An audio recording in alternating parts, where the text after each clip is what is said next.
नमस्कार। आज की बात में आपका स्वागत है। आज 3 ऐसी बड़ी खबरें आई जिनसे सनातन धर्म में आस्था रखने वालों की भावनाओं को ठेस पहुंची। 3 ऐसे विवाद खड़े हुए जिनसे हिंदू समाज के लोगों की संवेदनाएं आहत हुई। पहली चोट कांग्रेस ने पहुंचाई जब उसने गीता प्रेस गोरखपुर को गांधी शांति पुरस्कार दिए जाने का विरोध किया। गीता प्रेस वो संस्था है जिसने पिछले 100 साल से करोड़ों लोगों के घरों में रामचरितमानस और भगवत गीता पहुंचाने का काम किया है। कांग्रेस ने प्रधानमंत्री नरेंद्र मोदी द्वारा गीता प्रेस को सम्मान दिए जाने की तुलना गॉडसे और सावरकर को सम्मान देने से की। इसको लेकर जबरदस्त रिएक्शन हुआ। दूसरी घटना जिससे भगवान राम के भक्तों की भावनाएं आहत हुई, हाल ही में रिलीज हुई फिल्म आदि पुरुष को लेकर है। आज कई जगहों पर फिल्म के पोस्टर जलाए गए और थिएटर्स में हंगामा हुआ। फिल्म देखने वालों ने कहा, इस फिल्म का कथानक, डायलॉग और कई कैरेक्टर हिंदू धर्म का अपमान करते हैं, देवी देवताओं का अपमान करते हैं। फिल्म निर्माता ने फिल्म के कंट्रोवर्शियल डायलॉग्स को बदलने का ऐलान तो किया है, लेकिन इसमें वक्त लगेगा। इस मामले में आज सरकार का पहला रिएक्शन भी आया। आईएनबी मिनिस्टर ने कहा, अगर धार्मिक भावनाओं को ठेस पहुंचती है तो इसे गंभीरता से लिया जाएगा। तीसरी खबर जिसने भगवान शिव के भक्तों को आहत किया, केदारनाथ मंदिर को लेकर आई। आरोप लगाया गया कि मंदिर के गर्भगृह में लगी सोने की परत पीतल में बदल दी गई है। आज केदारनाथ मंदिर कमेटी ने डिटेल में बताया कि मंदिर में सोने की परत चढ़ाने के नाम पर कोई गड़बड़ नहीं हुई, लेकिन केदारनाथ धाम भगवान शिव के 12 ज्योतिर्लिंगों में से एक है। इस पर लोगों की बहुत आस्था है। इसके बारे में सोने और पीतल के विवाद की चर्चा पूरे देश में हुई और सरकार ने आश्वासन दिया कि इस मामले की जांच की जा रही है। आज मैं आपको इन सारी खबरों के बारे में अंदर की बात बताऊंगा। सबसे पहले बात करते हैं गीता प्रेस गोरखपुर की। कल प्रधानमंत्री नरेंद्र मोदी ने ट्वीट करके गीता प्रेस को गांधी पीस प्राइज देने की जानकारी दी।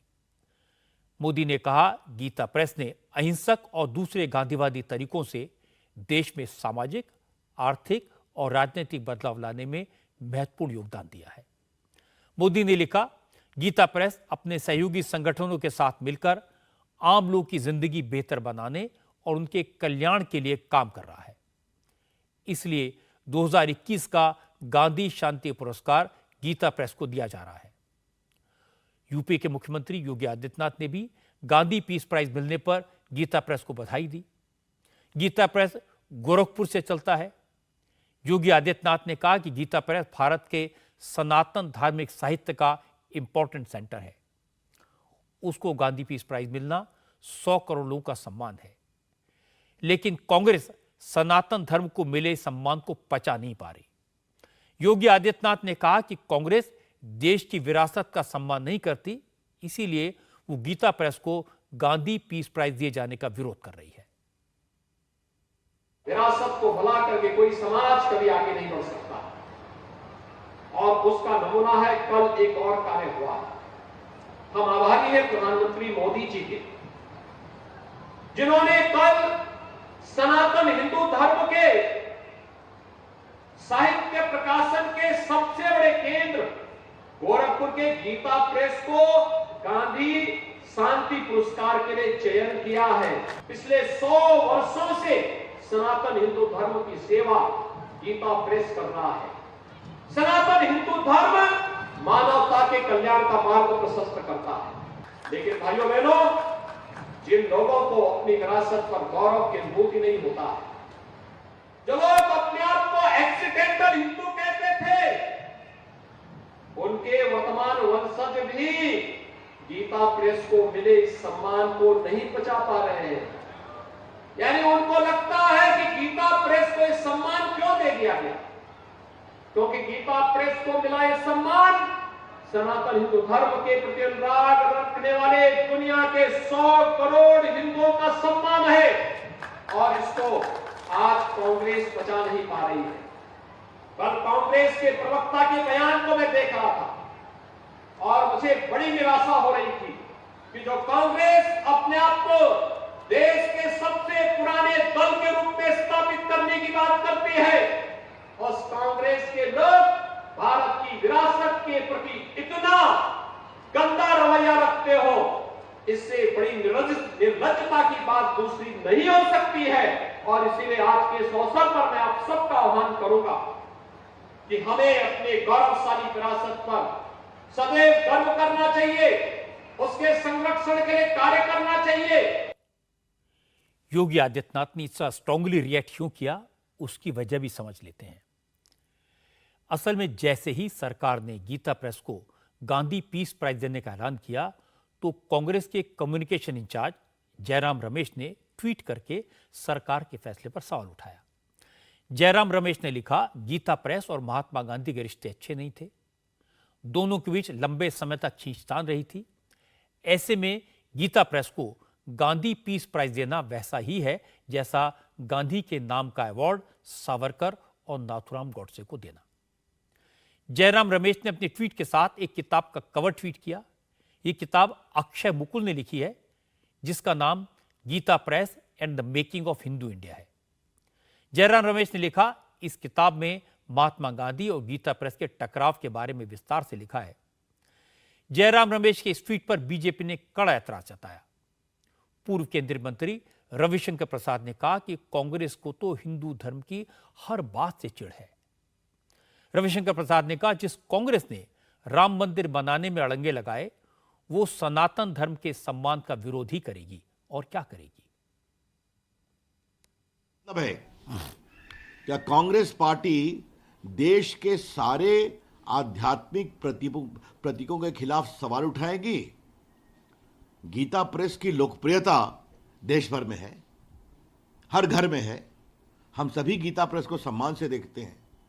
गीता प्रेस ने भारत की आध्यात्मिक परंपरा और शांति स्थापित करने के लिए 100 साल से अधिक से काम किया है। इसके रामायण, इसकी गीता, बाकी जो आध्यात्मिक इनकी मैगजीन निकलती है वो 100 साल से भारत के लोगों को प्रेरित करती है। इसके गीता को महात्मा गांधी जी ने भी यूज़ किया। आज भी घर घर में गीता प्रेस गोरखपुर की गीता मिलती है, टीका टिप्पणी मिलती है, रामायण मिलता है, हनुमान चालीसा मिलती है और उस पर लेके टिप्पणी की गई है। इसकी हम बहुत भर्त्सना करते हैं। उस कांग्रेस से और क्या अपेक्षा किया जाए जिसने प्रभु राम के मंदिर बनने में रोड़े अटकाए, जिसने उस केस की सुनवाई में रोड़े अटकाए, जो 3 तलाक का विरोध करती है, जो सारी हिंदू परंपरा मान्यताओं के बारे में सिर्फ दिखावा करती है और बाकी जो करती है आप सभी जानते हैं। लेकिन वो गीता प्रेस को महात्मा गांधी शांति पुरस्कार मिल रहा है, उस पर भी टीका टिप्पणी करेगी। इससे बड़ी तो कोई शर्मनाक बात हो ही नहीं सकती है। गोरखपुर से बीजेपी के सांसद रवि किशन ने कहा कि गीता प्रेस ने पूरी दुनिया में सनातन धर्म का प्रचार किया है, बिना किसी विवाद के किया है, लेकिन कांग्रेस माइनॉरिटी वोट्स के लिए गीता प्रेस के ऊपर ऊट पटांग आरोप लगा रही है। आपने उनके बारे में कहा कि ये सम्मान, और आपने उनको गोडसे और सावरकर से जोड़ के किया, जो कि बहुत ही निंदनीय है। आपको क्षमा मांगनी चाहिए, क्योंकि आपको पता ही नहीं कि गांधी जी यहाँ पर उन्होंने चिट्ठी लिख के क्या गीता प्रेस को कहा था, कितना सम्मान, कितना आदर उस ट्रस्ट को दिया था, जिसके वजह से ये ट्रस्ट कभी गीता प्रेस का किसी कंट्रोवर्सी में नहीं आया। ये ट्रस्ट स्वयं चलता है, ये स्वयं अपनी तनख्वाह 80 से 90 लाख रुपया तनख्वाह देता है। ये ट्रस्ट में से कोई स्वार्थ 1 रुपया लोग घर नहीं ले जाते। जयराम रमेश जी, आप और आपके जितने भी कांग्रेसी जो आप लोग कूटनीति की राजनीति करते हैं, आपको इटली से लेकर लंदन और वेस्टर्न कल्चर्स ज्यादा बेटर पसंद है। आप लोग शायद पाकिस्तानी शब्दों और पाकिस्तान को हमेशा लुभाने के लिए और उनके वोट बैंक की जो राजनीति करते हैं, आप लोगों को शर्म आनी चाहिए। जयराम रमेश के ट्वीट पर बीजेपी तरफ जो रिएक्शन आए वो काफी तीखे थे, करारे थे। तो कांग्रेस के बाकी नेताओं ने इस मुद्दे पर चुप्पी साध ली। शायद एहसास हो गया कि गीता प्रेस पर सवाल उठाकर गलती हो गई है, इसका नुकसान हो सकता है। शाम को प्रेस कॉन्फ्रेंस में मनीष तिवारी से इसके बारे में सवाल किया गया तो उन्होंने कहा वो जयराम रमेश के बयान पर कुछ नहीं कहेंगे। देखिए, जहाँ तक पहले बयान का तल्लक है, सम्मानित श्री जयराम रमेश जी ने जो भी प्रतिक्रिया दी है, ना ही मैं उसमें कुछ जोड़ूंगा और ना ही उससे कुछ घटाऊंगा। जयराम रमेश के ट्वीट के बाद कांग्रेस के दूसरे नेता इस मामले में कुछ नहीं बोले, लेकिन आरजेडी के सांसद मनोज झा ने कांग्रेस को सपोर्ट किया। मनोज झा ने भी वही बात दोहराई जो जयराम रमेश ने कही थी। मनोज झा ने कहा कि सरकार गीता प्रेस को दूसरे अवार्ड दे सकती थी, करोड़ों रुपए की मदद कर सकती थी, लेकिन मोदी सरकार ने गीता प्रेस को गांधी के नाम का पुरस्कार देकर बहुत गलत किया, क्योंकि महात्मा गांधी और गीता प्रेस के रिश्ते अच्छे नहीं रहे थे। कि मेरी अपनी प्रतिक्रिया है, आप गीता प्रेस गोरखपुर को कोई और पुरस्कार दे देते, आप 1 के बदले 100 करोड़ दे देते। आपके पास बहुत तरीके हैं देने के, बहुत सारे मित्र लोग हैं आपके, लेकिन गांधी के धर्म की जो अवधारणा थी वो गीता प्रेस की अवधारणा से मेल नहीं खाती। और गीता प्रेस का क्या रोल था, किस तरह की भूमिका थी गांधी जी को लेकर के, इसकी भी समझ नहीं है आपको। मानता हूं कि प्रधानमंत्री जी इतने फाइनल डिटेल्स में नहीं जा सकते, लेकिन ज्यूरी के बाकी लोग क्या कर रहे थे, जहां कहीं होंगे ना बापू, वो इससे बहुत असहज हो जाएंगे। उनका नाम गीता प्रेस के साथ एसोसिएट नहीं होना चाहिए। बाकी आप 100, 200, 500 करोड़ का पुरस्कार दे दीजिए। गीता प्रेस ने अपनी परंपरा के मुताबिक गांधी पीस प्राइज को लेकर हो रहे विवाद पर कुछ भी बोलने से मना कर दिया। गीता प्रेस के ट्रस्टी देवीदयाल अग्रवाल ने बताया कि उनका ट्रस्ट तो आज भी गांधी जी के बताए रास्ते पर ही चल रहा है। देवीदयाल ने कहा, यह अवार्ड देने के लिए वो सरकार का शुक्रिया अदा करते हैं, लेकिन उनकी संस्था इस अवार्ड का प्राइज मनी यानी 1 करोड़ रुपए सरकार से स्वीकार नहीं करेगी।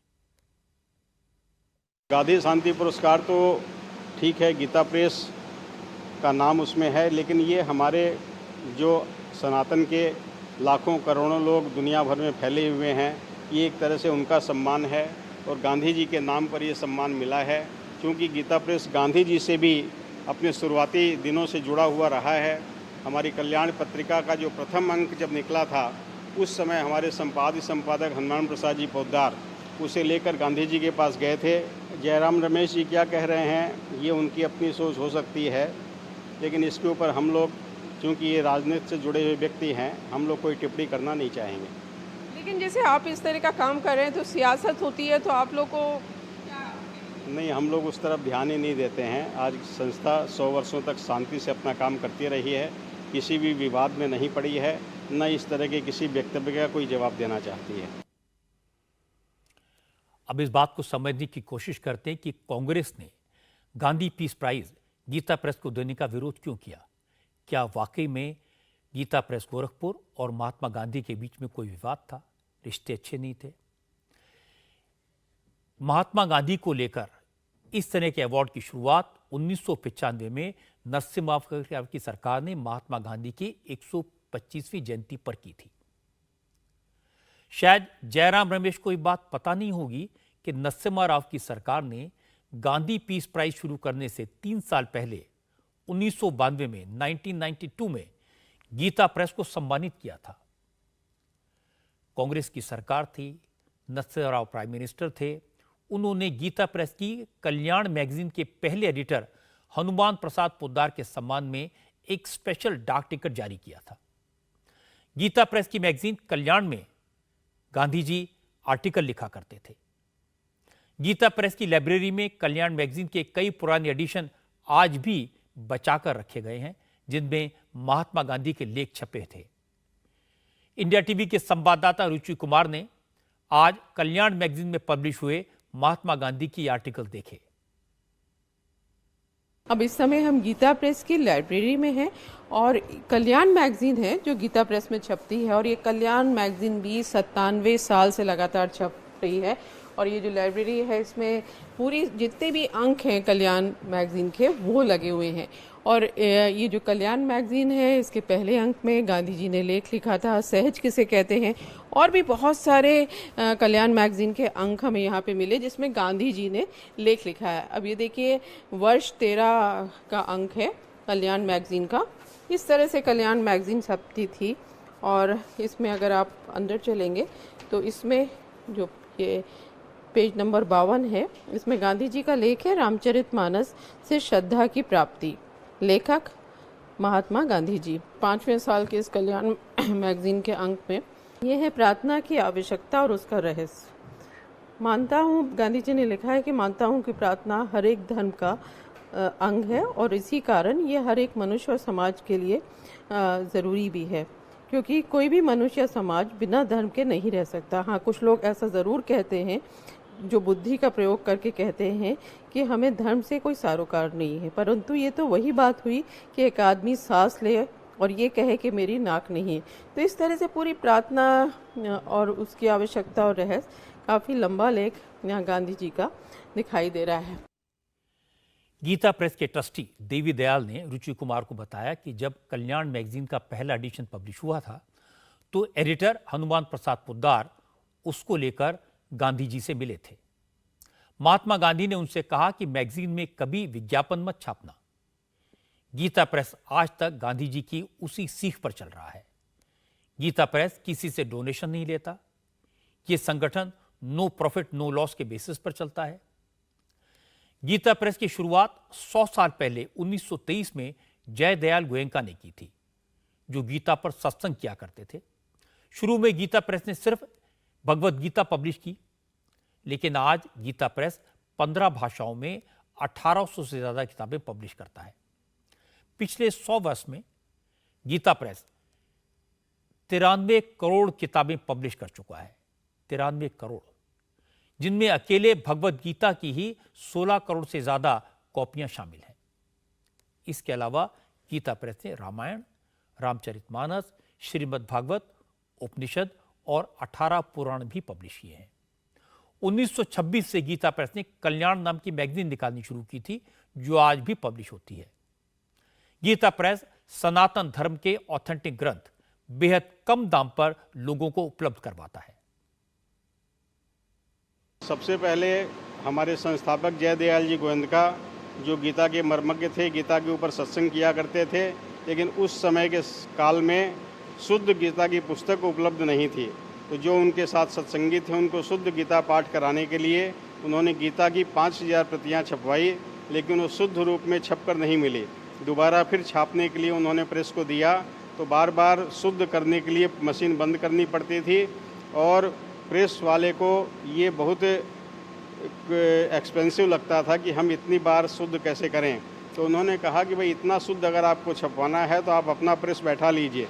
बस इसी बात को भगवान की वाणी समझकर हमारे संस्थापक श्रेष्ठ जयदयाल जी गोयनका जी ने इस कार्य की शुरुआत में लग गए और उसी का प्रतिफल आज अपने को दिखाई दे रहा है, जो गीता प्रेस गोरखपुर में स्थापित हुई और जिसको 100 वर्ष पूरे हो चुके, जिसका मूल उद्देश्य गीता छापना था। और उसी श्रृंखला में आगे बढ़ते बढ़ते आध्यात्मिक ग्रंथ जो एकदम दुर्लभ थे, अनुपलब्ध थे, आज गीता प्रेस उनको प्रकाशित कर जन जन तक पहुंचा रही है। जो ट्रस्ट है ये नो प्रॉफिट नो लॉस के ऊपर चलता है और शुरू से हमारे जो संस्थापक रहे हैं उनकी ये भावना रही है कि हम जन जन तक कैसे सस्ते से सस्ते मूल्य में आध्यात्मिक ग्रंथों को पहुंचा सकें। उसी उद्देश्य को लेकर गीता प्रेस की स्थापना हुई थी और आज भी भगवत कृपा से उसी उद्देश्य पर गीता प्रेस चल रहा है। 100 साल पहले एक साधारण प्रिंटिंग मशीन से छपाई शुरू करने वाला गीता प्रेस गोरखपुर आज मॉडर्न मशीनों के जरिए सनातन धर्म की किताबें पब्लिश करता है। लेकिन आज भी प्रेस के भीतर किताबों की पवित्रता का पूरा ध्यान रखा जाता है। रुचि कुमार गोरखपुर में गीता प्रेस पहुंची। वहां उन्होंने देखा कि मॉडर्न टेक्निक के साथ साथ गीता प्रेस के भीतर सनातन परंपराओं का भी पूरा ध्यान रखा जाता है। शुद्धता के नियमों का पालन किया जाता है। गीता प्रेस में धार्मिक किताबें छपती हैं तो इसका पूरा ध्यान रखा जाता है। अब ये किताबों का ऊपर का कवर है जिसको ये फ्रेम कहते हैं। यहाँ स्क्रीन प्रिंटिंग हो रही है। स्क्रीन प्रिंटिंग भी हाथ से की जा रही है और इसको चिपकाने के लिए ग्लू लगाया जा रहा है, क्योंकि इनका कहना है कि अगर मशीन से हम ग्लू लगाएंगे तो उसमें जानवर की चर्बी का और बाकी चीज़ों का इस्तेमाल होता है जो वो धार्मिक किताबों में नहीं लगाना चाहते हैं। इसमें टाइम ज़्यादा लगता है, मेहनत ज़्यादा लगती है, कीमत भी ज़्यादा आती है। लेकिन गीता प्रेस में ध्यान रखा जाता है कि जब जो श्रद्धालु है, जो ये पुस्तकें धार्मिक जिस श्रद्धा से पढ़ता है, उसी श्रद्धा से यहाँ ये धार्मिक पुस्तकें छापी भी जाती हैं। अब ये बाइंडिंग सेक्शन है और यहाँ पे इस बाइंडिंग सेक्शन में भी जितने लोग यहाँ काम कर रहे हैं, सबके जूते चप्पल अलग रहते हैं। जूता चप्पल पहन के लोग यहाँ पर नहीं जाते, हाथ से यहाँ पर बाइंडिंग की जाती है। ये जैसे धार्मिक किताबें आप छाप रहे हैं, तो क्या क्या चीज़ों का ध्यान आप लोग रखते हैं? पूरा ध्यान रखते हैं मैम कि ये धार्मिक पुस्तकें हैं, किसी का पाँव नहीं लगे, गंदी ज़मीन पे से न रखा जाए, धूल गर्दे में न रखा जाए। तो आप देखें हमारा हर आदमी चप्पल खोलकर बैठकर आराम से इत्मीनान से काम कर रहा है। नीचे मैट लगी हुई है कि कोई भी पुस्तक में किसी भी प्रकार की गंदगी ना लगे, किसी के लात वगैरह नहीं लगे। और सारी धार्मिक पुस्तकों का हम ये विशेष ध्यान रखते हैं। मुझे इस बात पर हैरानी हुई कि कांग्रेस ने गीता प्रेस गोरखपुर को सम्मान दिए जाने का विरोध किया। इसका विरोध करने वाले जयराम रमेश भूल गए कि नरसिम्हा राव की सरकार ने गीता प्रेस को सम्मानित किया था और गांधी जी के 125वीं जयंती के अवसर पर किया था। जयराम रमेश उस समय भी सरकार से एसोसिएटेड थे। क्या उन्हें तब ध्यान नहीं आया कि गांधी जी और गीता प्रेस के रिश्ते अच्छे नहीं थे? तब उनकी चेतना नहीं जागी थी? 100 साल से गीता प्रेस ने श्रीमद् भागवत गीता और रामचरितमानस को जनमानस तक पहुंचाया। गीता प्रेस की मैगजीन कल्याण के लिए महात्मा गांधी के लेख लिखते थे। इसका रिकॉर्ड मैंने आपको भी थोड़ी देर पहले दिखाया। ऐसी गीता प्रेस को गांधी शांति पुरस्कार देना कांग्रेस के लिए मजाक कैसे हो सकता है? गीता प्रेस गोरखपुर न तो चंदा मांगती है, न विज्ञापन लेती है। यहां हर दिन की शुरुआत भगवान की प्रार्थना से होती है। कोई ऐसी संस्था का विरोध कैसे कर सकता है? आपने देखा गीता प्रेस की किताबों में कवर हाथ से चढ़ाए जाते हैं। कवर चढ़ाने वाले चप्पल उतारकर काम करते हैं। कोई भी किताब जमीन पर नहीं रखी जाती। जहां इतनी श्रद्धा से काम होता हो, अगर उन्हें भी सम्मानित न करें तो किसको करें? 100 साल से सनातन संस्कृति का प्रचार प्रसार करने वालों को यह सम्मान बहुत पहले मिलना चाहिए था। जिस गीता प्रेस ने कहा कि वो इस सरकार का प्रशस्ति पत्र तो स्वीकार करेंगे, लेकिन 1 करोड़ की राशि नहीं लेंगे, उनकी ऐसी आलोचना का अधिकार जयराम रमेश को किसने दिया? अगर जयराम रमेश से अनजाने में गलती हो गई तो उन्हें अपनी भूल स्वीकार करनी चाहिए। अगर ये उनकी मानसिकता है, उनका सोचा समझा विचार है, तो फिर इसे जनता के फैसले पर छोड़ देना चाहिए। मैं तो जयराम रमेश को धन्यवाद दूंगा। अगर वो गीता प्रेस को पुरस्कार देने का विरोध न करते तो इतना विवाद न होता और हमें भी लोगों को गीता प्रेस गोरखपुर के बारे में, उनके कंट्रीब्यूशन के बारे में, उनकी श्रद्धा के बारे में इतनी डिटेल में बताने का अवसर न मिलता। हाल ही में रिलीज हुई फिल्म आदि पुरुष को लेकर भी हिंदू समाज के बहुत सारे लोग नाराज हैं। फिल्म को लेकर आज कई शहरों में प्रोटेस्ट हुए, पुतले जलाए गए और यह सब तब हो रहा है जब फिल्म मेकर्स ने विवादित डायलॉग को बदलने की बात कह दी है, आश्वासन दिया है। फिल्म के निर्माता का तर्क है कि उनकी फिल्म के जरिए उन्होंने राम कथा को नए तरीके से प्रेजेंट करने का प्रयोग किया था। प्रेजेंटेशन और डायलॉग ऐसे हैं जिससे यूथ खुद को कनेक्ट कर सके, लेकिन उन्हें एहसास हुआ कि उनका ये एक्सपेरिमेंट लोगों को पसंद नहीं आया। कल देर शाम मुंबई के नाला सोपारा में हिंदू संगठन के कार्यकर्ताओं ने थिएटर में पहुंचकर फिल्म का शो रुकवा दिया। हॉल के अंदर नारेबाजी की। कार्यकर्ताओं ने दर्शकों से हॉल से बाहर जाने को कहा। अगर ऐसी फिल्मों का आप समर्थन करते हो तो ये रामायण दिखाओगे, ये सिखाओगे अपने बच्चों को। ये सुनो, 1 मिनट, तुम्हें शर्म नहीं लगती होगी लेकिन हमें लगती है। हम अपने देवी देवताओं का अपमान बर्दाश्त। फिल्म के विरोध में प्रोटेस्ट जम्मू में भी हुआ। यहां बजरंग दल के कार्यकर्ता सड़कों पर उतरे, सेंसर बोर्ड का पुतला जलाया, फिल्म के विरोध में नारेबाजी की। फिल्म आदि पुरुष को लेकर बजरंग दल के कार्यकर्ता बेहद गुस्से में थे। कार्यकर्ताओं का कहना था कि सिर्फ डायलॉग बदलने से काम नहीं चलेगा। इस फिल्म से उनकी भावनाएं आहत हुई हैं, फिल्म को तुरंत बैन किया जाए। आदि पुरुष को लेकर हंगामा लखनऊ में भी दिखाई दिया। हजरतगंज में भारतीय किसान यूनियन के कार्यकर्ताओं ने फिल्म का पोस्टर जलाया। आरोप लगाया कि फिल्म सनातन धर्म का मजाक बनाने के लिए बनाई गई है। देश के कई हिस्सों में नजर आ रहे इस आक्रोश की बड़ी वजह फिल्म के कुछ डायलॉग है। प्रोटेस्ट और गुस्से को देखकर फिल्म के डायलॉग राइटर मनोज मुंतशिर ने मुंबई पुलिस से सिक्योरिटी की मांग की है।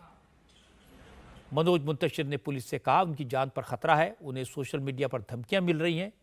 पुलिस ने इन धमकियों को गंभीरता से लिया। मुंतशिर के घर और दफ्तर की सुरक्षा बढ़ा दी गई। किसी फिल्म को लेकर कंट्रोवर्सी कोई नई बात नहीं है, लेकिन इस बार जो बात अलग है वो है फिल्म पर हो रही राजनीति। खुद को सेक्युलर बताने वाली पॉलिटिकल पार्टीज ने भी इस फिल्म के विरोध में मोर्चा खोल दिया है। समाजवादी पार्टी के अध्यक्ष अखिलेश यादव को सेंसर बोर्ड धृतराष्ट्र रखने लगे। अभिषेक मनु सिंघवी ने ट्वीट किया कि आदि पुरुष ने पूरे देश को एकजुट होने का मौका दे दिया।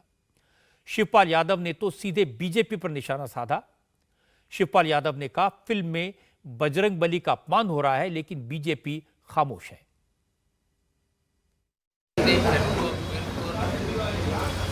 रोक लगा देना, बिल्कुल रोक लगा देना। अगर इस तरीके जो हमारे हालात हैं, भगवान राम का ठेका लिए हुई है भारतीय जनता पार्टी और भगवान राम के सेवक हनुमान जी पर अगर अब शब्द कहने वाली सरकार तो इस फिल्म को बिल्कुल रोक लगा दें। शिवपाल ने जो कहा, भूपेश बघेल उससे एक कदम आगे बढ़ गए। छत्तीसगढ़ के मुख्यमंत्री भूपेश बघेल ने इशारों में कहा इस फिल्म के पीछे बीजेपी है। बघेल ने कहा इस फिल्म के जरिए भगवान राम और हिंदुओं की आस्था पर चोट की गई है। फिल्म में बजरंग बली की जो भाषा है वो बजरंग दल की भाषा है। हिंदू संगठन और बीजेपी इसलिए फिल्म के विरोध में सड़कों पर नहीं उतर रहे क्योंकि इसे बनाने वाले उनके साथ जुड़े हुए हैं। बैन लगाने की क्या जरूरत है भाई? आपको गलत लगा, आप सुन लिए तो मत जाओ देखने को। आप पैसा समय क्यों बर्बाद कर रहे हो? पैसा तो आपका लगेगा, टिकट आप खरीदोगे, समय भी आपका, मत जाओ। उससे अच्छा क्यों बैन करें? और यदि रोकना है तो भारत सरकार रोके पूरा। एक छत्तीसगढ़ में रोकने से क्या होगा? मैं इसमें कोई राजनीति नहीं करना चाहता। भारत सरकार को खुद रोक लगा देना चाहिए पूरे देश भर में। बड़े राम के भक्त बनते हैं तो वो उनकी सहमति से तो वह यही क्रोनोलॉजी है। इस प्रकार से हमारे आदर्श, जिसको हम लोग आदर्श मानते हैं, हमारा आस्था है, हमारी आस्था, उसको इसको इस प्रकार से परिवर्तित किया जाए, रूपांतरित किया जाए।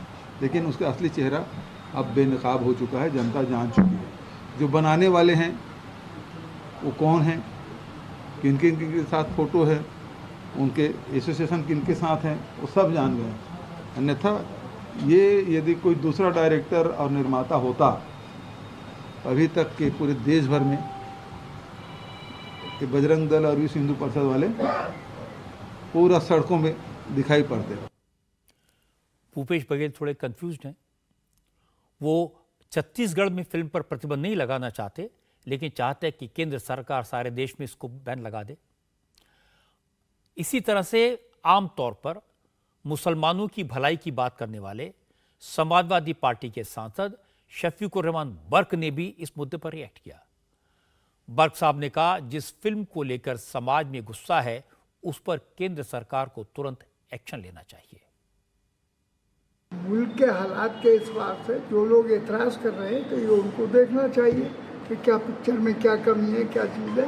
ये गवर्नमेंट देखे, हम इसमें हम कोई दखल नहीं देना चाहते।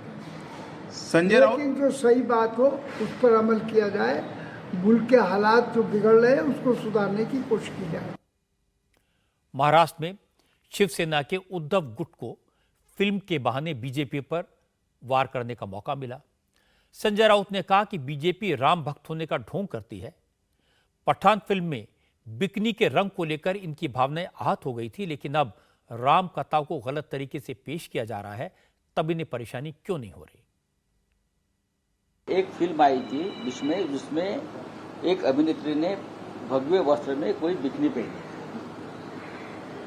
तब ये भारतीय जनता पार्टी ने कितना बड़ा हंगामा किया था हिंदुत्व के नाम पर। लेकिन आज एक फिल्म में जिस तरह से हिंदुत्व की नौटंकी और तमाशा बना दिया है, उसके ऊपर कोई बात नहीं कर रहे। ये ढोंग क्या है? तब आपका हिंदुत्व खतरे में आया। आप नहीं आ रहे क्या? जिस तरह से डायलॉग, जिस तरह से पूरा चित्र देख रहे हैं हम लोग, हाँ, लोगों की जो मन में जो एक रोष है, तो क्या उस बारे में आपके पास कोई कानून नहीं है कार्रवाई करने के लिए? ये राम के नाम पर ढोंग कर रहे हैं, उनका रामायण नकली है। संजय राउत को तो अपने आप को बीजेपी से बड़ा हिंदू साबित करना है, लेकिन कांग्रेस जो पहले हिंदुओं के बारे में बोलने से बचती थी, और वो भी एक्शन में आई। महाराष्ट्र कांग्रेस के अध्यक्ष नाना पटोले ने कहा, अब फिल्म के डायलॉग बदलने से क्या होगा, तीर कमान से निकल चुका है। नाना पटोले ने कहा कि कांग्रेस के जमाने में रामायण और महाभारत पर सीरियल बने, लेकिन कांग्रेस ने कभी इसका क्रेडिट लेने की कोशिश नहीं की। फिल्म के राइटर मनोज मुंतशिर पर निशाना साधते हुए पटोले ने कहा, मुंतशिर पर सरकार एक्शन नहीं ले रही क्योंकि वो पीएम मोदी के करीबी हैं। भगवान का अपमान करने का इनको किसने अधिकार दिया? एक। लेकिन मेरा सवाल ये होता है कि ये हिंदुत्ववादी नहीं है, इनको वोटों का राजकारण करना है। कांग्रेस के ज़माने में रामायण सीरियल बनी थी, कांग्रेस के ज़माने में महाभारत सीरियल बनी थी, जो देश की सबसे लोकप्रिय सीरियल रही है, यानी उनके बाद कोई सीरियल उतनी लोकप्रिय नहीं रही है। और रामायण को जिस तरह से उस समय कांग्रेस की सरकार में प्रदर्शित किया गया था, उसका कोई भी कांग्रेस ने हम हिंदुत्ववादी करके हमने रामायण लाया है या महाभारत लाया है। धर्म को भ्रष्ट करने का पाप ये बीजेपी जानबूझ के करती है।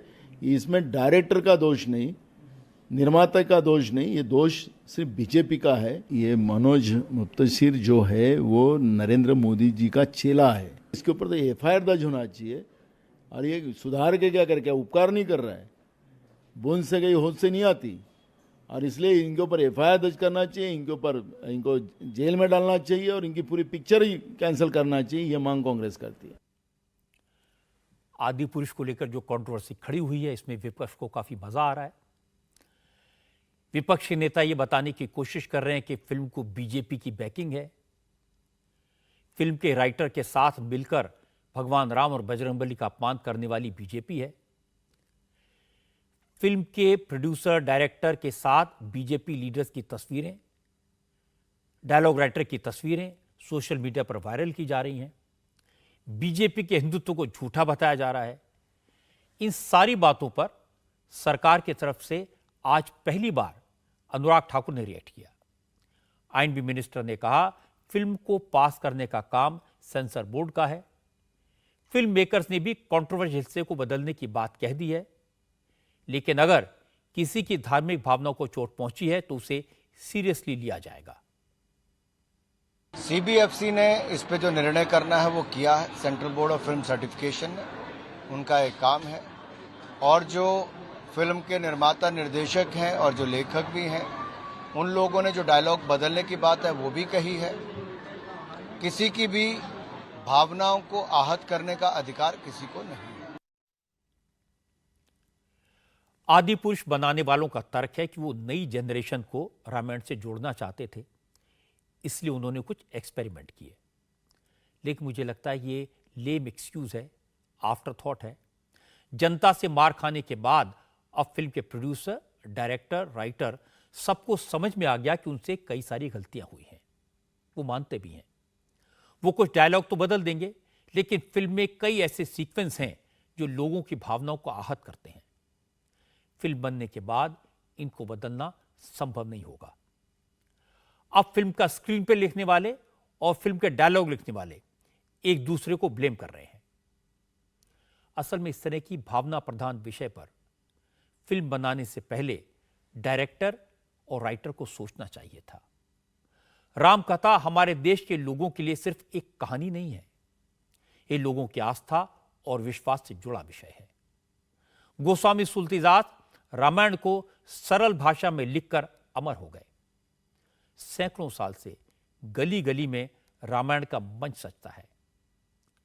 कई जगह न एक्टर अच्छे होते हैं, न कॉस्ट्यूम प्रॉपर होते हैं, न साउंड इफेक्टिव होती है, पर लोग घंटों घंटों तक बैठकर पूरी श्रद्धा के साथ रामलीला देखते हैं। जब रामानंद सागर ने रामायण का सीरियल बनाया तो लोग सुबह सुबह नहा धोकर टीवी के सामने अगरबत्ती जलाकर भक्ति भावना के साथ प्रभु राम की कथा देखते थे। देश में कितने सारे राम कथा वाचक हैं, मुरारी बापू से लेकर कुमार विश्वास तक। ये भी जब राम कथा सुनाते हैं, लोग भक्ति के सागर में डूबकर पूरी श्रद्धा के साथ प्रभु राम की कथा सुनते हैं। रामायण हमारे देश के लोगों के लिए पवित्र पावन सीता माता, आज्ञाकारी और पराक्रमी श्री राम और अनन्य भक्त हनुमान की वो गाथा है जिसे देश का बच्चा बच्चा जानता है। इसलिए आदि पुरुष को देखने वाले लोग इतने आहत हुए।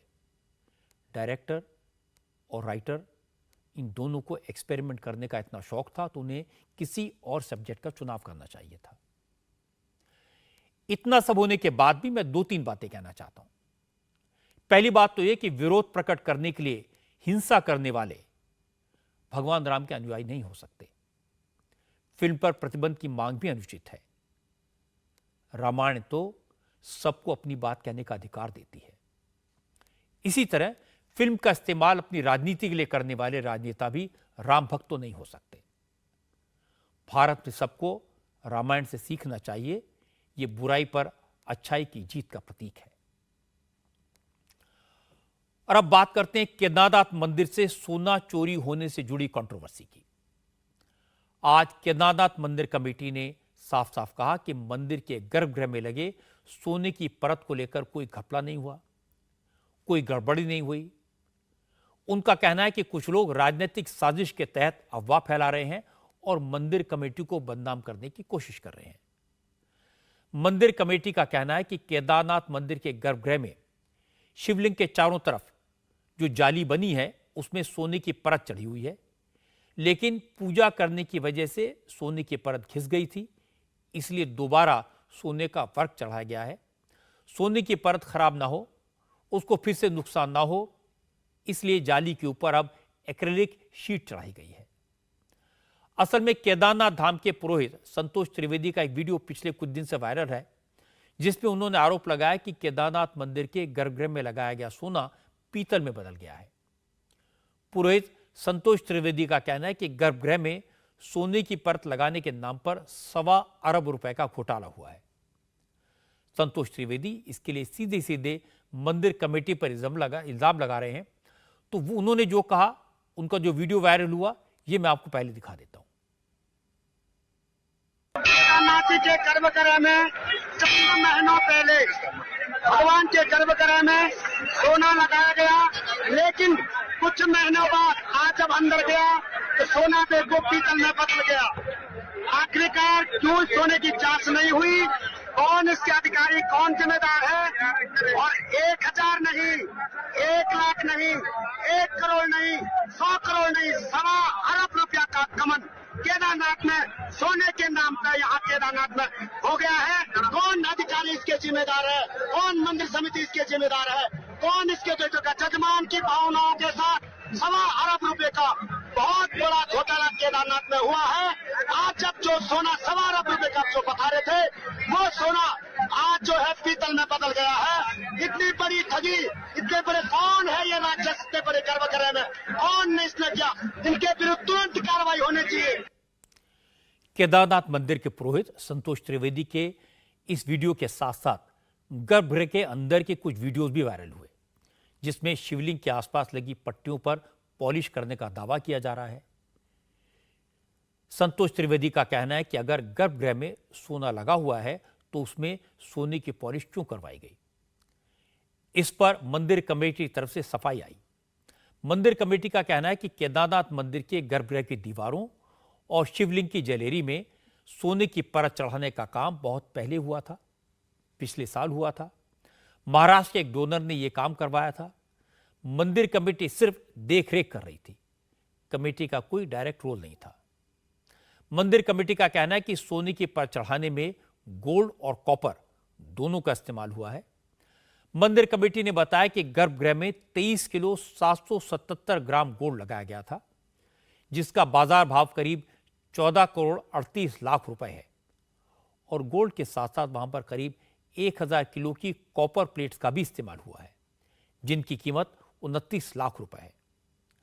बद्रीनाथ केदारनाथ मंदिर कमेटी के चेयरमैन अजेंद्र अजय ने कहा, जो लोग कह रहे हैं कि सोना पीतल में बदल गया, वो गलत कह रहे हैं। आरोप गलत है। मंदिर के गर्भगृह में सोने की परत चढ़ाई गई है और उसमें कॉपर का भी इस्तेमाल हुआ है। शिवलिंग के जलेरी रगड़ की वजह से खराब हो गई थी, इसलिए उसे ठीक कराया गया है। मैं आपको स्पष्ट करना चाहूंगा कि जो वहां पर स्वयंभू शिवलिंग है, शिवलिंग के चारों तरफ सोने की पट्टियां लगी हुई हैं, जिनको जलेरी बोलते हैं। उन जलेरी में क्योंकि पिछले वर्ष वो जल्दबाजी में ये सारा कार्य हुआ था, तो उस जलेरी के ऊपर में एक्रिलिक की ट्रांसपेरेंट एक सीट लगनी थी, जिससे कि वो सोने को नुकसान न पहुंचा सके। लेकिन क्या हुआ कि वो जल्दबाजी के कारण से उस समय नहीं हो पाया था, और वहां पर उस जलेरी में जो हमारे वेद पाठी हैं वो बैठते हैं चौकी लेकर के। उसके अलावा वहां पर दान पात्र भी रखा रहता है। जो श्रद्धालु आते हैं वहां पर पानी चढ़ाने के लिए लोटा भी रखते हैं, थाली भी रखते हैं। तो उसके रगड़ के कारण से वो लगातार, और उसके अलावा लोग वहां पर खड़ा होकर के भी वहां पर जल चढ़ाते हैं, तो उस कारण से वो सोना घिस गया था। लेकिन जैसे ही हमारे संज्ञान में ये बात आई, हमने तत्काल जो डोनर्स थे उनसे संपर्क स्थापित किया, और उन्होंने अपनी टीम भेज करके उसको फिर से वहां पर जो पॉलिश, जो बर्क, उसका बर्क था, सोने का बर्क था, वो उतर गया था, उसको दोबारा उन्होंने चढ़ाया है। ये पॉलिश नहीं है और पीतल नहीं है, ये देखिए आप, ये तकनीकी है। जब भी सोना चढ़ता है, सोने को कॉपर की प्लेट पे ही चढ़ाया जाता है, और दो तरीके से चढ़ाया जाता है। एक तो पॉलिश होती है और एक उसमें पत्थर चढ़ाया जाता है, बाहर से बर्क वो चढ़ाया जाता है। तो ये सोने का बर्क है। किसी को किसी प्रकार की शंका है तो वो अपने एक्सपर्ट लेकर के वहां पर ले जा करके, अपने ज्वेलर से ले जा करके उसकी जांच करा लें। केदारनाथ मंदिर कमेटी का कहना है कि गर्भगृह में सोने की परत चढ़ाने का काम Badrinath Kedarnath temple committee act 1939 के तहत हुआ है। इसमें किसी तरह की धांधली नहीं हुई है। लेकिन तीर्थ पुरोहित संतोष त्रिवेदी का दावा है कि अगर सब कुछ सही है तो फिर चोरी छिपे सोने की पॉलिश क्यों करवाई जा रही थी। संतोष त्रिवेदी ने कहा कि मंदिर के गर्भगृह में कितने गोल्ड का इस्तेमाल हुआ और अभी वहां कितना गोल्ड मौजूद है, इसकी जांच एक्सपर्ट संस्था से करवानी चाहिए। बहुत सारी जगह ऐसी है वहाँ सोना दिखाई नहीं दे रहा है, और उसकी जांच करने के बजाय वहाँ उसको फिर से जो है वहाँ सोने की पॉलिश कर दी गई है, और ऊपर से प्लास्टिक सीट लगा रहे हैं, जो कि प्लास्टिक कोसों दूर तक भगवान के लिए निषेध है। प्लास्टिक वहाँ नहीं लगना चाहिए और केमिकल वहाँ नहीं लगना चाहिए। इतने अपराध इनके द्वारा हो रहे हैं, अपराध पे अपराध कर रहे हैं, लेकिन जांच नहीं कर रहे हैं। इनको एमएमटीसी से जांच करानी चाहिए और पूरे दुनिया के सामने सत्य आना चाहिए कि क्या सोना कितना है, उसमें कॉपर कितना है, उसमें तांबा कितना है, ये सब रख करके आना चाहिए। और जो दोषी होगा उसके खिलाफ सख्त से सख्त कार्रवाई होना चाहिए। ये करोड़ों हिंदुओं की आस्था के साथ एक बहुत बड़ा खिलवाड़ है। ये बात सही है कि केदारनाथ धाम से करोड़ों हिंदुओं की आस्था जुड़ी हुई है। उत्तराखंड में चूंकि बीजेपी की सरकार है तो कांग्रेस को इस इशू पर सवाल उठाने का मौका मिला।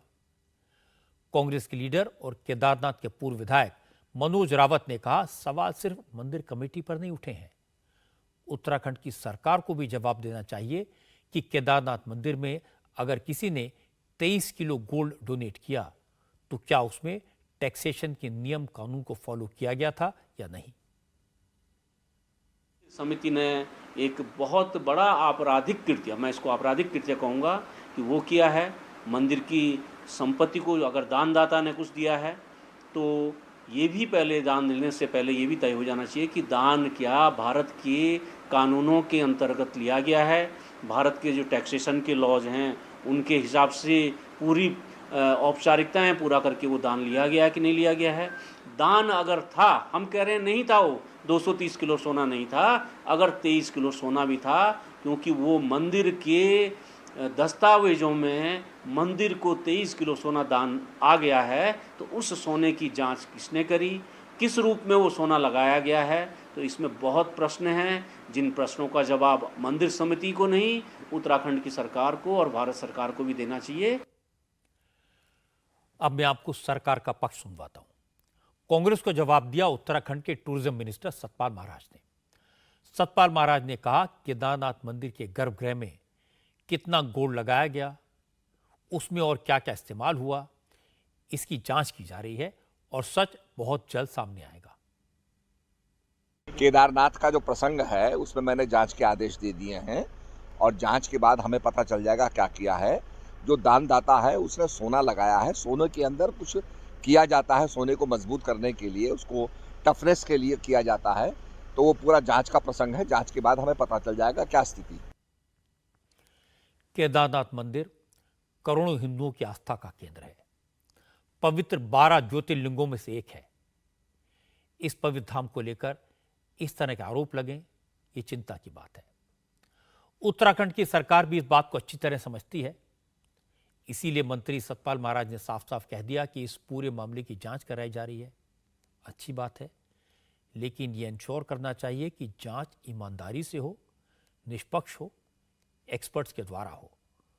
और जब तक जांच पूरी नहीं होती तब तक सभी को धैर्य रखना चाहिए। बेहतर होगा कि जांच पूरी होने तक इसे किसी कंट्रोवर्सी का रूप न दिया जाए। आज पंजाब सरकार ने फैसला किया कि अमृतसर के पवित्र गोल्डन टेम्पल से सुबह और शाम टेलीकास्ट होने वाली गुरबानी अब सभी के लिए मुफ्त उपलब्ध होगी। इसे लेकर पंजाब सरकार ने कैबिनेट में एक प्रस्ताव पास किया, लेकिन इसे लेकर भगवंत मान की सरकार पर सवाल भी खड़े हो गए। शिरोमणि गुरुद्वारा प्रबंधक कमेटी के साथ साथ कई राजनीतिक पार्टियों ने भी इसका विरोध किया। असल में अमृतसर के गोल्डन टेम्पल से होने वाली गुरबानी के प्रसारण का अधिकार फिलहाल पंजाब की बादल परिवार के चैनल के पास है। पीटीसी इसके लिए हर साल एसजीपीसी को 2 करोड़ रुपए देता है। लेकिन भगवंत मान की सरकार का कहना है कि हरमंदिर साहिब से गुरबानी का टेलीकास्ट सभी के लिए फ्री होना चाहिए। पंजाब के मुख्यमंत्री ने कहा कि गुरबानी के प्रसारण के लिए अब कोई भी टेंडर या कॉन्ट्रैक्ट नहीं होगा। भगवंत मान ने कहा कि गुरबानी सबकी है, इसलिए इसे फ्री टू एयर होना चाहिए। कमेटी पे एक परिवार का कब्जा चले आ रहा है। उस कमेटी पर एक परिवार का कब्जा चला आ रहा है। उस परिवार ने एक टेलीविजन चैनल खोल लिया। उन्होंने 2012 में 11 साल के लिए सचखंड साहिब गुरबानी के सारे अधिकार खरीद लिए। मामला उठा कि ये फ्री टू एयर क्यों नहीं है, गुरबानी तो सबकी है, इसे तो फ्री टू एयर होना चाहिए और इसके लिए कोई पैसा नहीं लगना चाहिए, कोई पैसा नहीं लेना चाहिए। अब बादलों के चैनल का जुलाई 2023 में एग्रीमेंट खत्म हो रहा है। मैं तो सिखों के लिए गुरबानी के प्रचार प्रसार के लिए उसे फ्री करना चाहता हूं। गुरबानी के प्रचार प्रसार वास्ते सारा आसमान खोलना।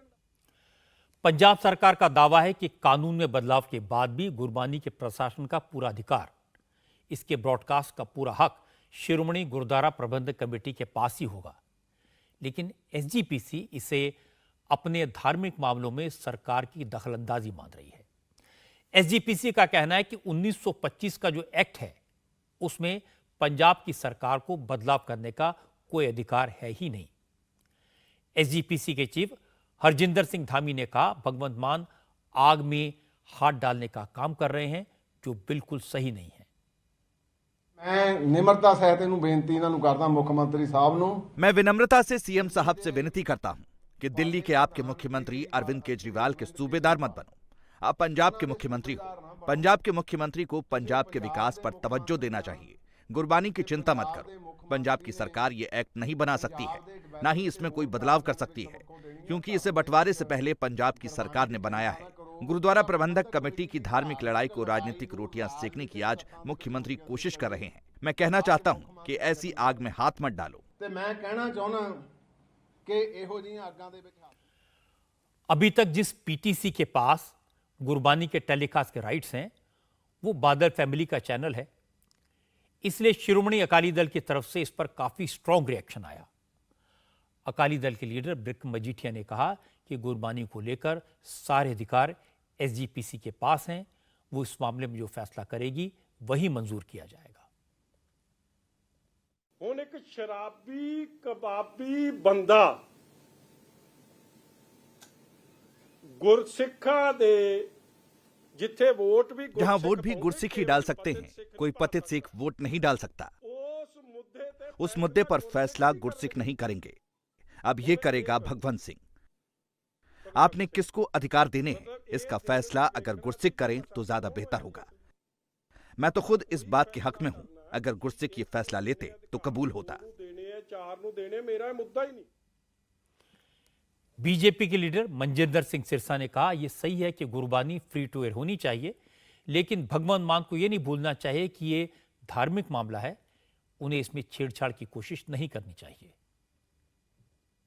हर सिख ये चाहता है कि श्री दरबार साहब से गुरबानी लाइव फ्री चले और सभी चैनलों पे चले, जिसका दिल करे उसको चला सके, कोई बंधन नहीं होना चाहिए, कोई रुकावट नहीं होनी चाहिए और एक टीवी चैनल को इसका अधिकार नहीं मिलना चाहिए।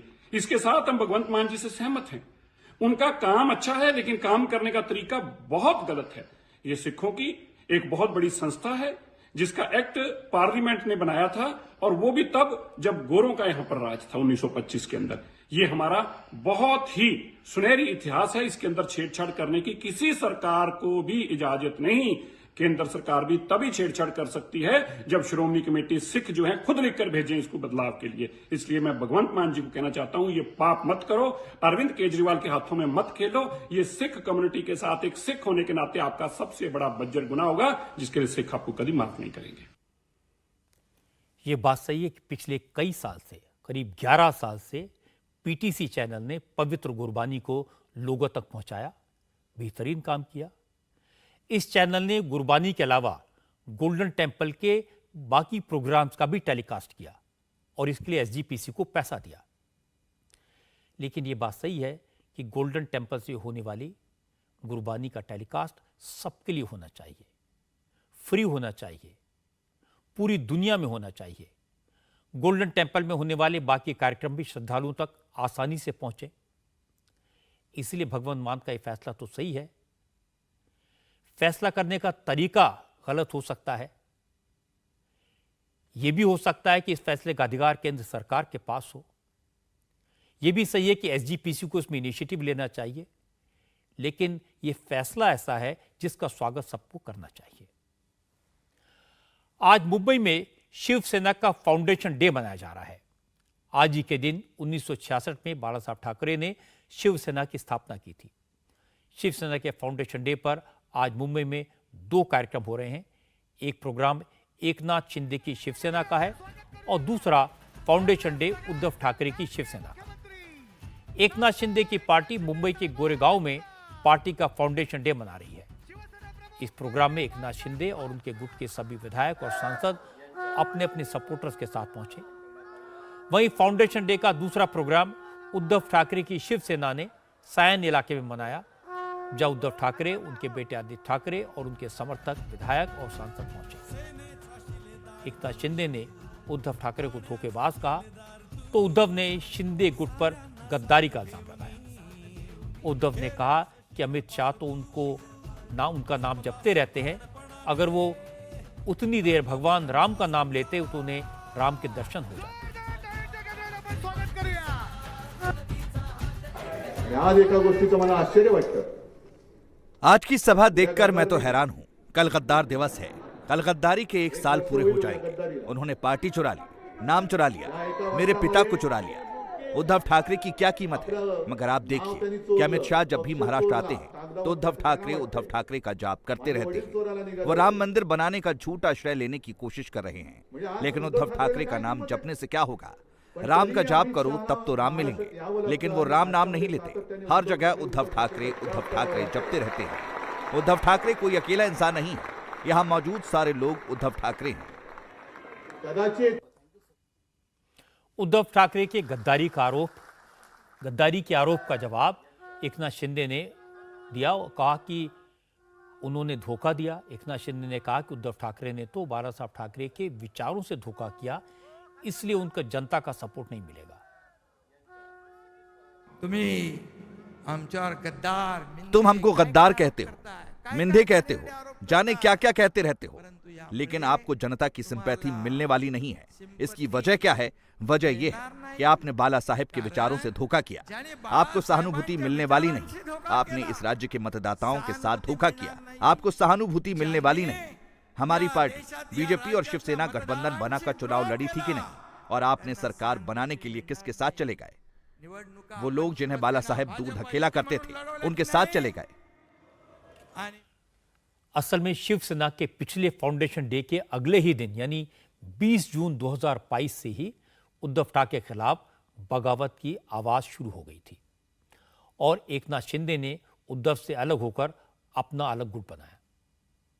बाद में कानूनी लड़ाई के बाद शिवसेना का नाम और सिंबल दोनों एकनाथ शिंदे को मिला। उद्धव ठाकरे का मुख्यमंत्री पद चला गया, पार्टी चली गई, नाम चला गया, सिंबल चला गया। लेकिन दोनों गुट पिछले 1 साल से खुद को असली शिवसेना और बालासाहब ठाकरे का असली वारिस बताते हैं। इसलिए चाहे दशहरे की रैली हो या फाउंडेशन डे हो, दोनों गुट ऐसे मौकों पर अपना शक्ति प्रदर्शन करते हैं। आखिरी फैसला तो महाराष्ट्र की जनता करेगी, बालासाहब का असली वारिस कौन है, असली शिवसेना कौन है, और उसके लिए सबको इंतजार करना पड़ेगा चुनाव होने का। दुनिया की जानी मानी कंपनी गूगल के सीईओ सुंदर पिचाई का दावा है कि अब सिर्फ आंखों का स्कैन करके गंभीर बीमारियों का एडवांस में पता लगाया जा सकेगा। गूगल का दावा है कि उन्होंने ऐसा आर्टिफिशियल इंटेलिजेंस टूल डेवलप किया है जो रेटिना स्कैन करके 5 साल पहले बता सकेगा कि दिल का दौरा पड़ने का कितना डर है, कितना खतरा है। इसका मतलब ये कि इस तकनीक के आने के बाद सीटी स्कैन, एक्सरे और एमआरआई की जरूरत नहीं पड़ेगी। एआई मरीजों का डेटा एनालाइज करके डॉक्टर को मरीज की हालत बिगड़ने की वार्निंग 24 से 48 घंटे पहले ही दे देगा। इस प्रोसेस में रेटिना एक तरह से शरीर के अंदर का हाल जानने का जरिया बन जाएगी, जिसे स्कैन करके आगे चलकर होने वाली बीमारियों का एडवांस में पता लगाया जा सकेगा। सुंदर पिचाई ने दावा किया कि आने वाले वक्त में यह तकनीक बहुत से लोगों की जान बचाने के काम आएगी।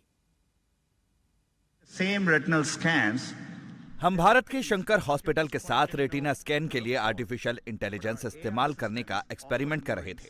इस दौरान पता चला कि रेटिना स्कैन करके आर्टिफिशियल इंटेलिजेंस ये बता सकता है कि क्या आपको आज से 5 साल बाद दिल का दौरा पड़ सकता है या फिर क्या दिल की कोई दूसरी बीमारी हो सकती है। एआई ये जानकारी बिना किसी ऑपरेशन के दे देगा।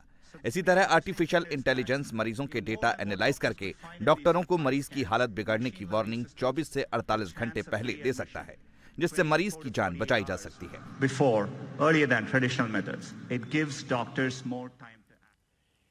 एआई की ये तकनीक कितनी इफेक्टिव है, ये तो एक्सपर्ट्स ही बता सकते हैं, डॉक्टर्स बता सकते हैं।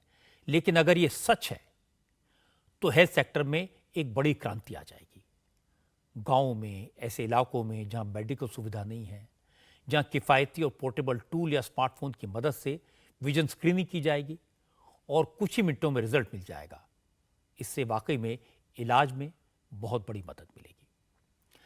आज की बात में इतना ही। मेरी आपसे अगली मुलाकात होगी कल रात 9 बजे। इंडिया टीवी हर वक्त हर जगह डाउनलोड करने के लिए सर्च करें India TV news Google play store या ऐप स्टोर पर।